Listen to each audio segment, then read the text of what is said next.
Naging emosyonal ang partner ni Andy Eigenman na si Filmar Alipayo nang magbigay ito ng personal na mensahe para sa kanyang mother-in-law na pumanaw kamakailan na si Miss Jacqueline Jose, at ito ang kanyang buong pahayag.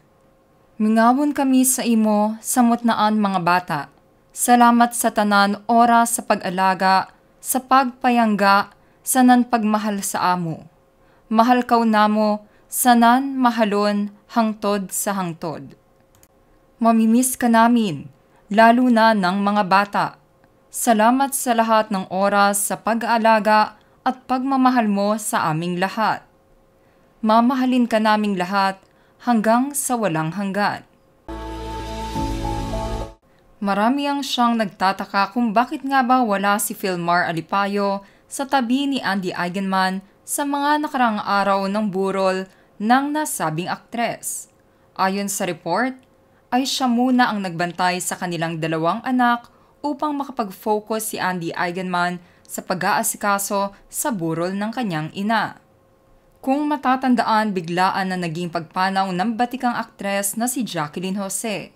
Kaya naman biglaan din ang pag-book ng flight ni Andy mula Siargao papuntang Maynila, kung saan kinailangan niya munang mauna dahil sa dami ng aasikasuhin mula sa ospital hanggang sa naging burol ng kanyang ina. Ngayon nga ay nag-post na si Filmar na susunod na din silang mag-aama sa Maynila upang suportahan at samahan ang kanyang partner na si Andy Eigenman. Napaka-understanding din ni Filmar ayon sa report dahil naiintindihan niya kung bakit kasama ni Andy si Jake Ejercito sa unang lamay ng kanyang ina na si Jacqueline Jose. Ayon dito ay suportado niya ito dahil ama ito ni Ellie na siyang unang anak ni Andy. Naging close din kasi si Jake Ejercito kay Miss Jacqueline Jose, kaya naman isa din siya sa mga nag-aasikaso sa burol ng aktres.